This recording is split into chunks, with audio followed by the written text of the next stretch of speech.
So today we are talking about PCOS, and if you are a female that is dealing with PCOS, this little bit of talk, this little training is going to be absolutely perfect for you. It's a very difficult, often complex issue to try and deal with, to try and come through on the other side and to actually feel better, improve your symptoms and things like that. So I'm going to give you some nutritional strategies and some nutritional approaches to help you improve your symptoms and kind of alleviate some of the stresses and the strains that you might be having right now and some of the frustrations you might be feeling. And guys, even though this won't apply to you directly, I'm sure that maybe you will have someone you know that potentially has to deal with PCOS, or maybe your partner, loved one, or someone like that. So just having this knowledge at the back of your mind could be helping someone out. So maybe just don't skip this one just because it doesn't apply directly to you. You still might learn something that is absolutely useful.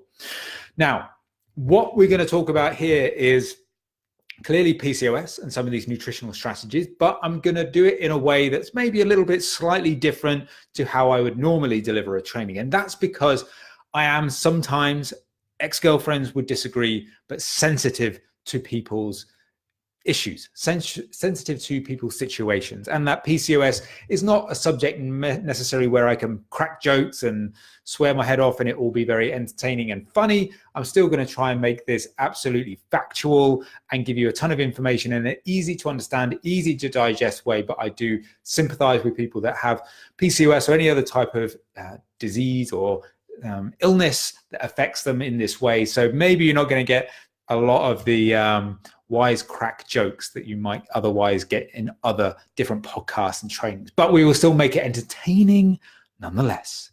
So let's talk about PCOS then. What actually is it? Polycystic ovary syndrome. Now, there are three elements to having PCOS, and you have to have two of them to effectively be qualified as having the syndrome. So you've got hyperandrogenism. That's basically an increase in testosterone, like the male-related hormones, things like that, that gives you, some people, increases like hair growth and things like that. So you can kind of have those types of symptoms. You also you've got the polycystic ovaries themselves, and then you've got oligo/ano ovulation, which is a disruption to your monthly cycle. And you have to have two of those different elements in order to be classified as having the syndrome of PCOS. And obviously, depending on the combination of those things that you have, that really dictates some of the symptoms, how you feel, and all of those different sorts of things that will go in there. Now, in terms of actually what you might experience, so you could experience some infertility, some complications during pregnancy. You're probably going to have a lower BMR, so it's going to affect your metabolism. You're probably going to have an increase in insulin resistance, potentially a risk of type 2 diabetes, cardiovascular disease. And then from a sort of psychological point of view, it could make you feel quite anxious, depressed. It could even like impact your quality of life overall. So it's not a very pleasant thing to have to deal with. And as I said before, is that in terms of nutritional strategies, it can be quite difficult to get your head around what actually does work and what you are going to need to be doing in order to improve your symptoms as much as possible. So let's get cracking straight into those nutritional interventions, and really everything's going to start with weight loss. So if you're slightly overweight, maybe you're carrying a little bit body fat than you actually want, or is ideal in this situation, reducing your body fat levels, reducing your weight is going to have probably the biggest effect on your symptoms and improving your quality of life. So that comes right back down to our calorie deficit, managing that calorie deficit, but also making sure that you're able to adhere to that calorie deficit. That is the actual key that you need to figure out, is how are you going to adhere to your calorie deficit? And that is no different to someone who hasn't got PCOS. So if you haven't got PCOS, it's still calorie deficit. It's still how do you adhere to that calorie deficit and what is the right nutritional strategy for you to do that. So you've got to kind of figure out some of this for yourself in terms of what works for you individually. If we talk a little about BMI for a second. Now, BMI usually is a little bit of a crap tool to use. But in this situation, it can help you kind of get a broad idea of where you want to get to. So you probably want to be at the low end of normal on the BMI scale for most people. Obviously, there's going to be some variations depending on if you're carrying some muscle and things like that. So there's going to be all of these different sorts of variations from person to person. But broadly speaking, at that low end of normal is probably the place where you want to be. In terms of macros and your macro distribution, this becomes very, very individual. There's no real kind of like super macro split. I can tell you to go 40, 40, 20. I can't tell you to say it's this amount of fat, that amount of carbohydrate is going to be ideal for everybody. It's just not really going to work like that, unfortunately. So again, comes back to adherence to that calorie deficit is really going to be where you'll find your sweet spot in terms of how you're going to lose weight, how you're going to lose body fat. Having said that, there's probably in the research a slight favor leaning towards a low carbohydrate diet, but that doesn't necessarily mean you have to go full on keto. In fact, there are clear reasons why potentially you wouldn't want to do keto for an extended period of time if you have PCOS. And this is something to do with what we call metabolic inflexibility. Now, in a perfectly healthy individual, you can switch between energy sources depending on the intensity of the activity or whether you're at rest and things like that. So for example, very low intensity activity, you might use fat for fuel. If you do high intensity activity, your body may then want to switch to carbohydrate and use that for fuel. That's metabolic flexibility, switching between those different energy sources to fuel whatever activity it is that you're doing. If you are inflexible in that process, then potentially you're using muscle and carbohydrate when actually you'd be more better off using fat. So if you're using amino acids, protein for fuel, potentially you're burning through some muscle, which is not great. Again, if you've got a body composition goal, you want to look good, you want to look great, and you want to have like a leaner, toned, sculpted physique, you really don't want to be burning through that muscle. So in a PCOS situation, you could be metabolically inflexible. If you push towards a keto style diet, you are running the risk of effectively making yourself more metabolically inflexible, which is not good. So low carb, yes, maybe not full on keto would be the variation there.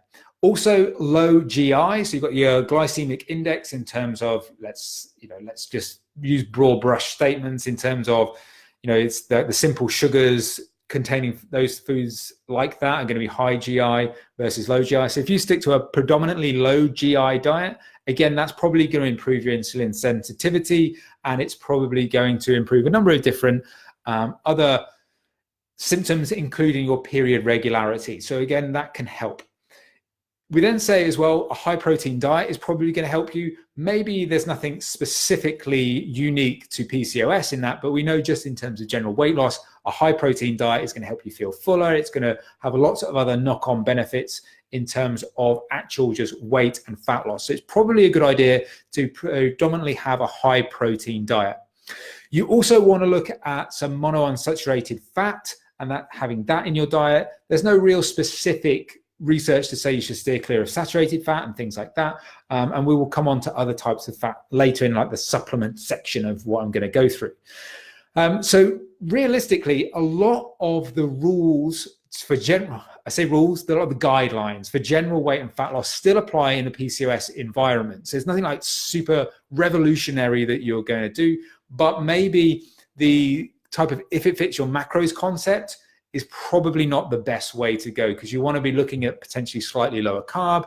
You're then going down to a different level of detail, looking at slightly lower GI instead of high GI. And then, you're having a little bit more nuance within your nutritional strategy. And therefore the do what you want, eat like you're a 9-year-old's birthday party is maybe not the best approach for you. The other thing that you want to think about in terms of a nutritional approach is fruit. So there's a study done in 2005 which compared PCOS people who had 5% of their total calorie intake from fruit versus 15% of their total calorie intake from fruit. And the group that had 15% of their total calories coming from fruit actually reduced the amount of protein that was being used for fuel. So back to that metabolic inflexibility, having fruit in your diet is going to help with that. It's going to reduce the amount of protein that's going to be used for fuel, and therefore it's going to be sparing of muscle mass, which is going to be good if you're looking for that aesthetic, that sculpted, that leaner, healthier looking physique, and that's going to be ideal for you. Now, this next bit is going to sound a little bit bro science. We talk about in other podcasts and trainings that fasted training is nonsense and it doesn't do anything over fed training and things like that. But in a PCOS person, someone who's suffering with PCOS, fasted training can actually help. So if you can incorporate fasted training into your diet, possibly even HIIT training at some point as well, that could help. That could help with your insulin sensitivity, burning through more carbohydrate, and therefore improving those symptoms. But if you haven't got PCOS and you're listening to this and thinking that this is going to be some sort of nirvana strategy that is going to help you reach new heights of weight loss, please don't get that mixed up. This is really for people specifically with PCOS, so don't get that confused. So that can help. We then move on to supplementation. So in terms of supplementation, omega-3, vitamin D, they all pop up again, these sort of supplements that pretty much everybody should have. Now, for omega-3, if you've got lots of oily fish in your diet, you probably don't need omega-3, but it's going to help with weight loss. We know that it has all of these various different benefits, so it's going to be good to have in your diet. Vitamin D is going to help improve insulin sensitivity and lower your risk of type 2 diabetes. So 2,500 IUs of vitamin D in your diet is going to be beneficial for you as well. It's going to support the weight and fat loss process. The other one to think about is L-carnitine. Now, this is something that I've recommended in previous trainings before, in the sense of using it when you're in a calorie surplus to prevent additional unwanted fat gain to a certain degree. You can't go balls out and eat whatever the fuck you want on a surplus and not gain weight just because you're having some L-carnitine. Don't really work like that. But in a PCOS, someone who's suffering with PCOS, then it can help with that weight and fat loss. So 250 milligrams of L-carnitine can help as well. Now, they're all of the nutritional things that you really want to go to. So a little bit of a recap for you. It's really about weight and fat loss. It's really about calorie deficit and adherence to that calorie deficit. They're kind of like the three component parts you really want to focus on. Then taking it to another level, you probably want to go high protein, slightly lower on carbs, not keto, focus a little bit more on low GI foods, maybe have up to 15% of your calorie intake coming from fruit, supplement with the 3 supplements that I recommended there, and you're probably doing pretty much everything you can do to maximize your situation. Now, the difficulty with PCOS is that it does affect your BMR, so your basal metabolic rate. This is the amount of calories you're just going to be burning at rest. Now, PCOS really dramatically, for a lot of people, affects that and affects it negatively, up to the tune of potentially upwards of 40% difference. So someone of the same age, height, weight, all those different sorts of things. Imagine you had 2 identical people. One had PCOS, one didn't. The person with PCOS could have a 40% lower basal metabolic rate, which just means that the harsh reality is you're going to have a lot less food and you're going to have to diet on a lot lower calories. And that is unfortunately one of the harsh realities of something like this. And therefore, it's going to be a bit of trial and error to get your calories to the right spot. And again, it's going to be more complex and more difficult to get your adherence to those calories at the right point. So maybe you go through a calorie calculator process online, or where you download one of my starter packs or anything like that. And then you're going to have to do a bit of trial and error. Over a 2-week period, are you losing weight at the rate you expected? Is it slow? If it's slow, maybe you're in this sort of metabolically affected situation and you've got to reduce calories a bit more. You then take 200 calories out, for example, monitor that for a couple of weeks. Has that kick-started the process for you? And then you're going to have to keep going until you find the point where you are dieting and losing weight. And again, that's a harsh reality. To help with that process, I would be looking at other ways of managing your diet and your nutrition to optimize that. So for example, intermittent fasting might work well here. So if you're on a very, very small amount of calories, saving those calories for the afternoon and the evening so you can have some bigger, more satisfying meals may make that process a little bit better and a little bit easier, and kind of also support the idea that maybe some fasted training and some fasted periods of fasting can help your overall symptoms anyway. But the harsh reality is that PCOS is probably going to affect the amount of calories that you have in order to lose weight and lose body fat and basically get in shape and get the look and the body that you want. It's actually going to be a little bit more difficult than your average person, unfortunately. So in terms of PCOS, they would be the things that I would advise you to look at, to do, to focus on. Maybe you're not going to be able to change all of those things overnight. It might be a bit of a gradual process for you to go through, but certainly worth focusing in a little bit more on the nuances of your nutrition, the nuances of your diet, so you can really optimize your quality of life and kind of alleviate some of those symptoms. So I hope this little training helped you. If you do have any questions, you can come see me on Instagram at iron_paradise_fitness. Ask me a bunch of questions. If this conjured up a lot of thoughts, questions, feel free to come and ask me a bunch of those over on Instagram. Always happy to help you out and answer them. And obviously, if you want to have some help and some guidance and support, if you are struggling with PCOS from a nutritional perspective, then please feel free to check out my website. Come and talk to me about online coaching. And likewise, if you don't have PCOS, but you do want some help optimizing your nutrition, optimizing your training to help you achieve the body, the look that you want, that leaner, healthier, stronger lifestyle, and that sculpted, badass body that you want, feel free to come and check me out on Instagram or go to my website, ironparadisefitness.com, and check out my online coaching service. But for now, all I'll say is keep living the lean life, and I will see you for the next one.